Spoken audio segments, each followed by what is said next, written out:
Hola, buenas noches. Yo les voy a hablar un poco de la validación del instrumento.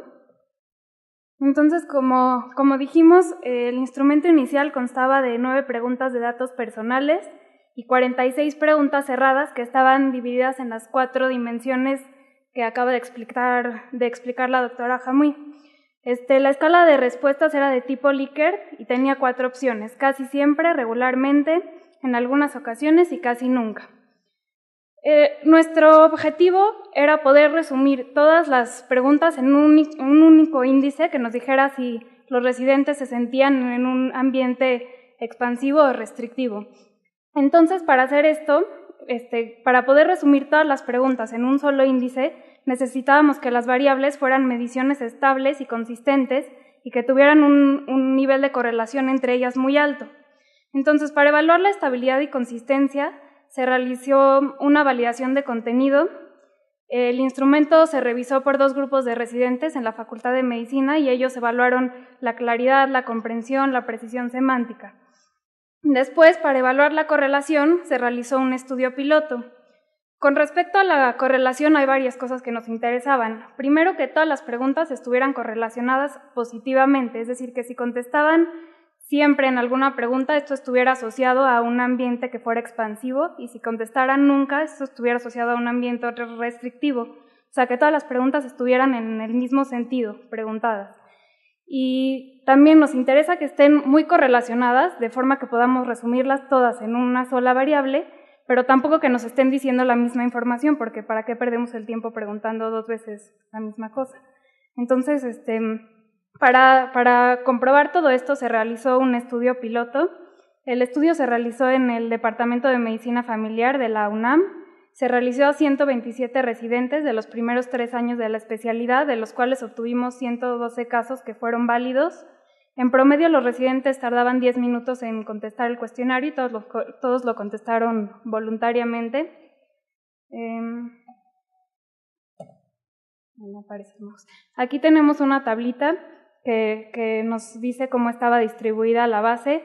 Vemos que de los años que cursaban de la residencia, más o menos están distribuidos uniformemente en los primeros 3 años de la residencia. Tenemos que hay un porcentaje mucho más alto de mujeres que hombres, que eso no sucede en nuestra muestra final. Y también podemos ver que la mayor parte de los residentes está concentrado en 28 a 34 años de edad. Para evaluar el nivel de correlación entre las variables, se usó una medición que se llama alfa de Cronbach, que es una media ponderada entre las correlaciones de todas las variables, y entre más se aproxima a su valor máximo, que es 1, quiere decir que las variables están más correlacionadas y mayor sentido tiene resumirlas todas en un solo índice. Ahora, una vez que sabemos que sí tiene sentido resumirlas en un solo índice, tenemos que buscar un método que nos ayude a hacer este resumen. Entonces, los métodos de análisis factorial sirven para reducir justamente dimensionalidad, y la idea es explicar un número muy grande de variables en un número lo más pequeño posible. Nosotros queríamos explicar todas las variables en una única variable que fuera el índice continuo expansivo. Entonces, entre los métodos factoriales, el más usado es el de componentes principales y se caracteriza especialmente porque el primer componente va a absorber la mayor cantidad de información posible. Entonces, este era justamente el método que nos convenía a nosotros usar de entre los métodos factoriales. Nuestro objetivo era seleccionar un subconjunto de preguntas que estuvieran positivamente correlacionadas y que tuvieran un alto porcentaje de varianza explicada cuando los resumiéramos en un solo índice. La idea era reducir el cuestionario al menor número de preguntas posibles. De esta forma, las personas que contestan el cuestionario lo contestan con mayor concentración y siempre se obtienen mejores datos. Entonces, para lograr esto, se analizaron los ítems de forma conjunta y por dimensión. Primero se escogieron aquellos que maximizaban el alfa de Cronbach, es decir, aquellas preguntas que estuvieran muy correlacionadas, y posteriormente se realizó un análisis de componentes principales. A partir de los resultados que se obtuvieron de este análisis, se depuran aquellas preguntas que tienen un peso bajo en el primer componente, y de esta forma se maximizó la varianza total explicada por el primer componente o factor. Con este método se eliminaron 18 preguntas, por lo que el cuestionario final que se aplicó en el estudio, que fue el que les explicó la doctora Jamui, constó de 28 reactivos, y después de la depuración obtuvimos la siguiente tabla. Tenemos que en total, cuando se usan todos los 28 reactivos, tenemos un alfa de Cronbach de 0.94, que dijimos que si se aproximaba a 1 es buena, esta es buenísima. Y por dimensión, bueno, aquí tenemos una que es un poco baja, pero pasa la prueba, que hay que tener con cuidado, y todas estas están muy bien. En cuanto a las componentes principales, queríamos ver cuántas eran necesarias para tener el mayor número de varianza explicada posible. Entonces tenemos que la primer componente explica el 48% de la varianza y la segunda 6%. A primera vista parecería que este 48% es un número chico, pero hay varias cosas que hay que considerar. Primero, que en el total estamos resumiendo 28 preguntas en una sola, que va a ser el primer componente. Entonces, si nosotros supusiéramos que las 28 preguntas son independientes, esperaríamos que cada una explique un 28avo de la varianza total, que es un poco menos del 4%. Entonces, lograr que una sola variable explique el 48% es un gran avance. Después hay varias pruebas que se pueden hacer para ver cuál es el número óptimo de componentes a tomar. Por ejemplo, un gráfico de sedimentación nos dice que lo que hace el gráfico es ir viendo en dónde es el corte óptimo, de forma que el siguiente componente que consideremos a lo mejor ya tiene tan poca varianza que no vale la pena meter una variable más por el porcentaje de varianza explicada que nos va a hacer ganar. En este caso eso es lo que pasa, el segundo componente ya tiene un porcentaje muy pequeño de varianza, ya tiene solamente un 6%, entonces no vale la pena usar dos variables por solamente ganar un 6% de varianza. Entonces la gráfica de sedimentación lo que hace es señalar que un componente es lo indicado. Hay otra prueba matemática que se llama la prueba de Bartlett y también lo que prueba es que si consideramos solamente el primer componente, todo el resto de información que no estamos considerando son errores de medición. Usualmente en este tipo de cuestionarios los errores de medición son muy altos porque la gente es muy propicia, o sea, en cuestionarios, bueno, la gente puede irse por cualquier dirección, entonces cuando se trata con gente los errores de medición son mucho más altos que cuando se trata con datos controlados. Por dimensión, aquí los porcentajes son mucho más altos, entonces no tiene ningún problema. Y así de esta forma, para el estudio piloto, validábamos la reducción de los datos en un solo índice. Ya habiendo validado ese estudio piloto, se realiza ahora el cuestionario de 28 reactivos a una muestra mucho más grande y al final obtuvimos 4.189 casos válidos. Hubieron muchos casos que tuvimos que quitar porque todos los residentes contestaban lo mismo en todas las preguntas, lo que indicaba que no estaban leyendo el cuestionario, pero 4.189 son casi la mitad de todos los residentes del PUEM, entonces eso es una base enorme y que nos permite hacer resultados estadísticos muy consistentes. En esta podemos observar que aquí ya tenemos residentes desde el cuarto año y de 5 a 9.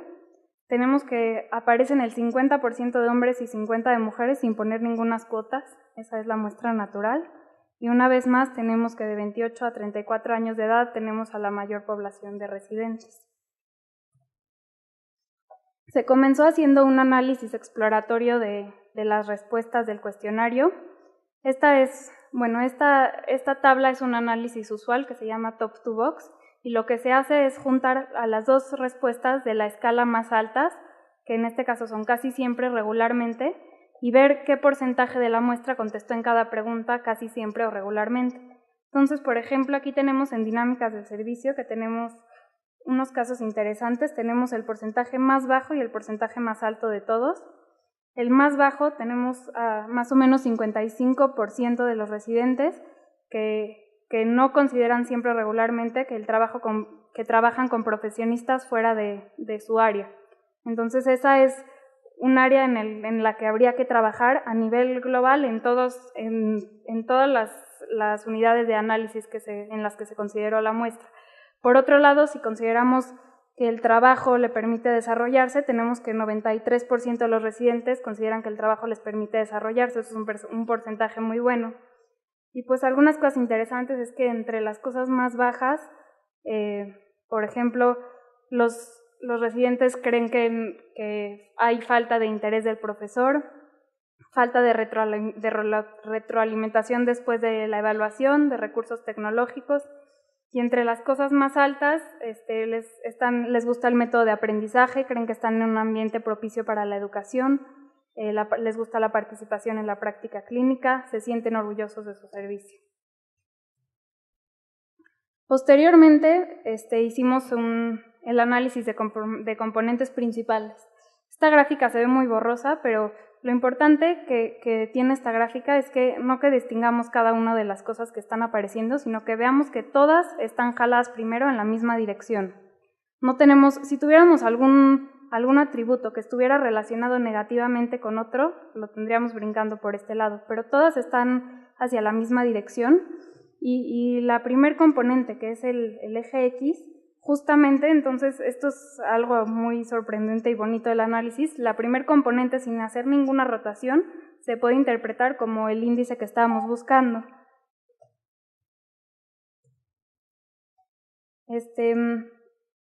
Igual tenemos un alfa de Cronbach ahora aún más alta, 0.96 en vez de 0.94, y todo lo demás se valida de la misma forma que en el estudio piloto.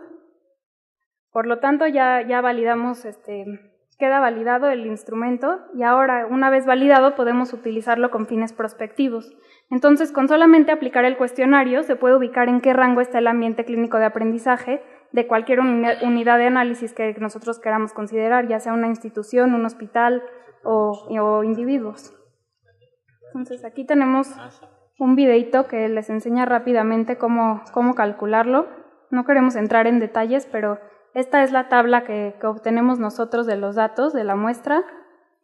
Todo esto son datos que nosotros proporcionamos por la muestra. Estos son los rangos en el continuo expansivo restrictivo que nos expulsa la muestra que nosotros tomamos. Y ahora simplemente hay que seguir unos pasos que son muy sencillos y que se pueden programar en un Excel.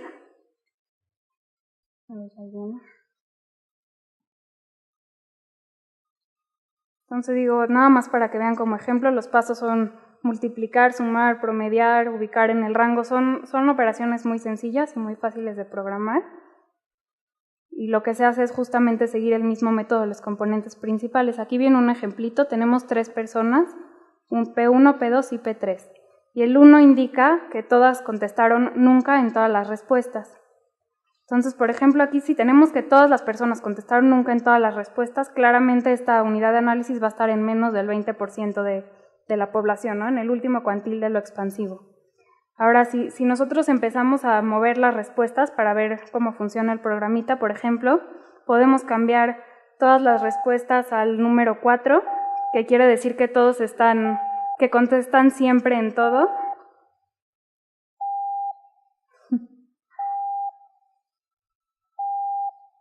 Un minutito y terminamos. Entonces, si tenemos que 2 personas contestaron siempre en todo, ya cambiamos al rango del 40 al 60%. Y si todas las personas contestaron siempre en todo, claramente vamos a esperar que estemos hasta arriba de lo expansivo, ¿no? Del 80 al 100% de la población. Y así uno puede ir moviendo, digo, claro, nadie va a contestar siempre en todo, o quiere decir que no están poniendo atención, ¿no? Pero aquí nos dice que tiene que ser un número entre el 1 y el 4. Pero es un programa muy sencillo y nada más para enseñarles qué fácil es programar todo esto y ubicar cualquier unidad de análisis en qué cuantil del índice continuo está. Ok, por último, me voy a ir por esto rapidísimo. Hay un caso que es delicado considerar, que es cuando tenemos muy pocas personas en la base. Entonces, una persona que esté descontenta con la vida a lo mejor podría mover todos nuestros resultados del análisis, si tenemos muy poquitas personas en la base. Entonces, para poder realizar la perspectiva de la que tenemos que hablar, hicimos un mapita que nos va diciendo, si tengo más de 15 personas puedo proceder el análisis con seguridad. Si tengo menos de 15 personas tengo que tomar ciertas precauciones como calcular una desviación estándar. Si es menor a 0.5 puedo proceder, etc. Entonces, bueno, nada más es hay que tomar ciertas precauciones, pero siempre podemos calificar a cada individuo y algunas veces podemos promediar. Y en resumen, el instrumento fue válido, fue confiable, puede ser utilizado con fines prospectivos y, bueno, fue probado en español y en población mexicana y en pura población de residentes del PUEM. Y si se quiere utilizar fuera de esos ámbitos, tiene que volver a ser validado tanto en idioma como en sus pruebas estadísticas. Muchas gracias.